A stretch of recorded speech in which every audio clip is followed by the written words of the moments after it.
जो बाइडन तो है वो तो फोन पे बात नहीं करता आपके इमरान खान से एंड सो ऑन, तो वो कैसे रिकग्नाइज करें? और अमेरिका तैयार नहीं है उनके पैसे वापस करने के लिए, ना रिकग्नाइज करने के लिए। तो इस किस्म के प्रॉब्लम्स चल रहे हैं और ये सीरियस है।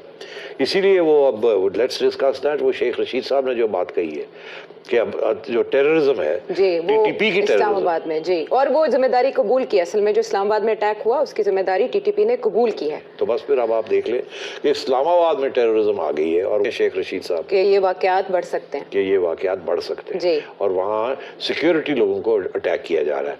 ये टीटीपी का नया एक पॉलिसी है। पहले वो बच्चों के स्कूलों को खवातीन को इस किस्म की चीज़ें अटैक करते थे। अब टीटीपी ने ये फैसला किया है कि हम पुलिस और सिक्योरिटी के लोगों को अटैक करेंगे।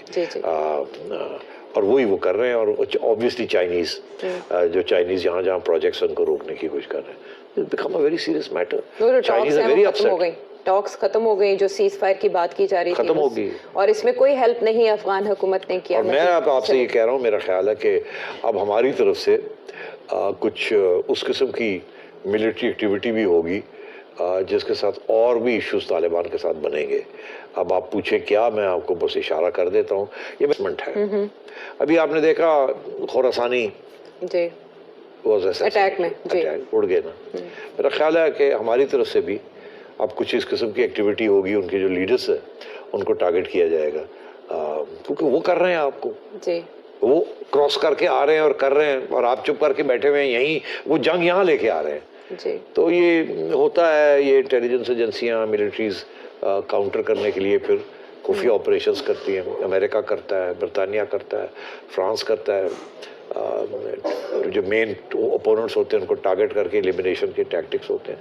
तो मेरा ख्याल है कि हमारी तरफ से भी अब इस किस्म की कोई ना कोई सोच ज़रूर होगी कि इनको इनकी लीडरशिप जो है, जो कि वहाँ बैठ के ये सब कुछ कर रही है, उनको टारगेट किया जाए। आपको याद होगा अमेरिका ने जब अफगानिस्तान तालिबान की लीडरशिप पाकिस्तान में थी तो अमेरिका भी तो ड्रोन्स के जरिए टारगेट करता था ना पाकिस्तान। लाहौर शहर जिसको हम समझते हैं कि दिल समझा जाता है पाकिस्तान का, उसमें दहशतगर्दों ने एक टाइम बॉम्ब की डिवाइस के साथ हमला किया है। बेसिकली थोड़े दिन पहले, 2 दिन पहले हमने बात की थी, बल्कि कल ही मैंने आई थिंक आपसे डिस्कस किया था कि जो तहरीक तालिबान पाकिस्तान है टीटीपी, उन्होंने उनका आप कॉन्फिडेंस चेक करें कि वो उन्होंने रिसेंटली यूनिलैटरली ये कह दिया था कि हम जो है वो सीज फायर को खत्म कर रहे हैं पाकिस्तान की गवर्नमेंट के साथ। अब हमारे इंटीरियर मिनिस्टर साहब भी यही कह रहे हैं जनाब कि पाकिस्तान को बड़ा सीरियस खतरा है टीटीपी से। हम क्या चाहते हैं? क्या हम टीटीपी से बात करना चाहते हैं या हम लड़ना चाहते हैं? हमने लड़ाई तो बहुत की है टीटीपी से, लेकिन प्रॉब्लम यह है कि जिन एक्टर्स को हम अफगानिस्तान में आज सपोर्ट कर रहे हैं या जिनको हम पावर में आए हैं और जिनकी हम दुनिया में मेन स्ट्रीमिंग की बात कर रहे हैं, जिनकी हम दुनिया में उनको एडवोकेसी की बात कर रहे हैं, वो तो इन दहशतगर्दों को होस्ट करके बैठे हुए हैं। सो ये जो सारी की सारी डिस्कशन है, ये तो इस्लामाबाद में बैठ के होनी है कि हमारा मुस्तकबिल क्या है। क्या हमने ये सोचा हुआ है कि हमने अपनी किस्मत अफगान तालिबान के हाथ में दे दी है कि अफगान तालिबान हमारे बारे में फैसला करेंगे कि पाकिस्तान में अमन होगा या पाकिस्तान के अंदर जो है वो जंग होगी? अगर तो हमने ये तय कर लिया है कि हमने ये सारा कुछ अफगान तालिबान को दे दिया है, तो फिर तो जबरदस्त है, ताकि हमें पता चले भाई हमारे मुहाफिज अफगान तालिबान है। और अगर हमारे मुहाफिज हमारा पाकिस्तानी है, हमारी पाकिस्तान की फौज है और पाकिस्तान के इदारे हैं, तो फिर तो इस तरह नहीं होना चाहिए।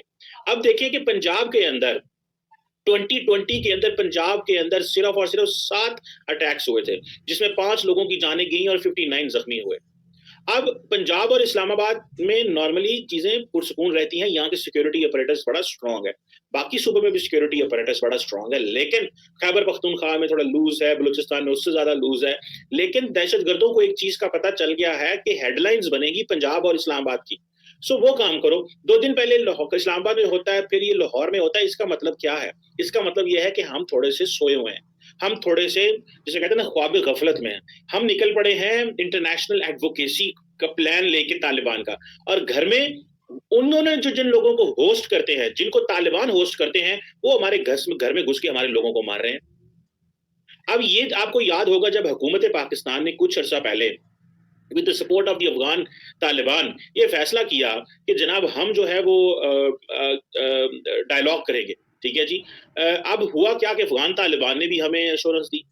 अब हम 1 मिनट की बात है सारी, آپ کو 1 منٹ لگتا ہے یہ جج کرنے میں کہ کیا افغان طالبان ان ٹیررسٹ گروپوں کو جو پاکستان کے اندر حملے کرا رہے ہیں ان کو اس طرح ہوسٹ کریں گے جس طرح ابھی کر رہے ہیں؟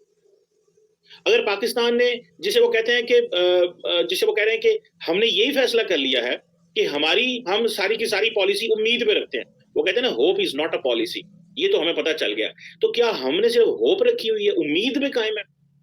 کل جو بات سامنے آتی ہے کہ افسوسناک واقعے کی لاہور میں انارکلی بازار میں جو دھماکہ ہوا، ابھی تک 3 لوگوں کی جانیں اس میں گئی اور تقریباً 26 لوگ جو ہیں جس میں 3 فیمیلز بھی شامل ہیں وہ زخمی ہوئے۔ ایک ڈیوائس IED ڈیوائس جو ہے وہ انسٹال کیا گیا تھا اور تقریباً 2 kg کا جو ایکسپلوسیو تھا اس میں استعمال کیا گیا۔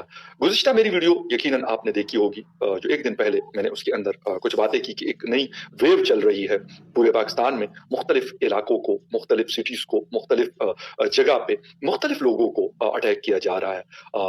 مطلب وہ پاکستان میں ریلوے ہو، بلوچستان میں ہماری فورسز ہوں، اس کے ساتھ ساتھ جو ہمارا پرانا فاٹا ہو جو خیبر پختونخوا کا حصہ ہے وہاں پر اٹیکس ہو، یا پھر اسلام آباد کا حملہ ہو، یہ ساری چیزیں آپس میں ان کی مختلف کڑیاں ملتی ہے۔ لیکن لاہور والا دھماکہ ڈفرینٹ کیوں ہے، اور ایک ایسے وقت میں کیونکہ PSL کے میچز بھی وہاں پہ شروع ہونے والے ہیں، اس کے علاوہ ویسے بھی ایک لمبے عرصے سے لاہور میں یہ کہوں گا کہ ایک امن تھا، اس طرح کی کوئی چیز انسیڈنٹ اس طرح کا بڑا نہیں ہوا تھا۔ کیا وجوہات ہیں کیوں یہ ساری چیزیں ہو رہی، اس کی تفصیل میں جائیں گے، اس کی ڈیٹیل میں بات بھی کریں گے، لیکن اس میں جانے سے پہلے آپ سے کہوں گا جن لوگوں نے چینل کو سبسکرائب نہیں کیا، چینل کو سبسکرائب کرنا نہ بھولیں۔ بات ہم کر رہے ہیں لاہور اٹیک کی، اور یقیناً جتنا افسوس کیا جائے کنڈیمنیشن بالکل کرنی ہے، سب لوگ کر رہے ہیں۔ ایک عام انسان کو ٹارگٹ کرنا میرے خیال میں یہ کسی کو بھی اجازت نہیں ہے اور نہ ہونی چاہیے، کہ آپ ایک مارکیٹ ہے جہاں پر لوگ آئے ہوئے، خواتین، بچے، بوڑھے، جوان، اور اپنا کام کر رہے ہیں، اور وہاں پر ایک اس قسم کا واقعہ ہوتا ہے، یقیناً افسوس ہوتا ہے۔ لیکن وجوہات کیا ہیں اس کی؟ کیونکہ میں اکثر یہ بات کرتا ہوں کہ نہ تو یہ پہلا واقعہ ہے اور نہ یہ آخری واقعہ ہے، لیکن اگر ہم اپنی ماضی کو دیکھیں، اپنی پالیسیز کو دیکھیں، اور بہت ساری چیزیں ہیں، اگر اس کے اوپر ہم نظر دوڑائیں تو ہمیں پھر اندازہ ہوتا ہے کہ کیا کیا چیزیں تھیں، کیا کیا غلطیاں تھیں، جس کی سزا آج بھی ہم بھگت رہے ہیں اور لوگوں کو وہ سزا مل رہی ہے۔ ابھی کچھ عرصہ پہلے، بہت زیادہ دور نہیں جاتا، جنرل ضیاء کے دور پہ بھی نہیں جا رہا، جنرل مشرف کے دور پہ بھی نہیں جا رہا، پچھلی حکومتوں میں بھی نہیں جا رہا، جس میں بہت بڑے بڑے اٹیکس ہوا کرتے تھے، اس پہ نہیں جا رہا، لیکن ابھی کرنٹ جو تقریباً 6-7 ماہ پہلے افغانستان میں حکومت اشرف غنی صاحب کے حکومت پر قبضہ ہوا اور امارت اسلامی کے نام سے طالبان نے اپنی حکومت قائم کی، اس وقت ہم نے کیا ایک جسے کہتے ہیں کہ نیریٹو بلڈ اپ کیا، اور ہم بول رہے تھے کہ یار ایک بہت اچھا ہوا کہ یہ ساری چیز آئی۔ جو لوگ افغانستان کو سمجھتے ہیں انہوں نے کہا کہ بھائی صاحب آپ کی بات صحیح ہے کہ آپ کو شاید وقتی طور پہ ایسا ہی نظر آتا ہے، لیکن تصویر ایسی نہیں ہے جو آپ کو سامنے سے نظر آ رہی ہے، دیٹ از ٹوٹلی ڈفرینٹ۔ اور اس کی وجہ یہ تھی کہ جو لوگ پاکستان سے بھاگ کر گئے تھے اور وہاں امریکن فورسز اور افغان فورسز نے ان کو پکڑ کر جیلوں میں ڈالا ہوا تھا، ان کے لیے عام معافی کا اعلان ہوا اور ان کو چھوڑ دیا گیا طالبان حکومت کی طرف سے، جس میں TTP کے سرکردہ لوگ بھی شامل تھے۔ خیر اس کے بعد یہ ہمیں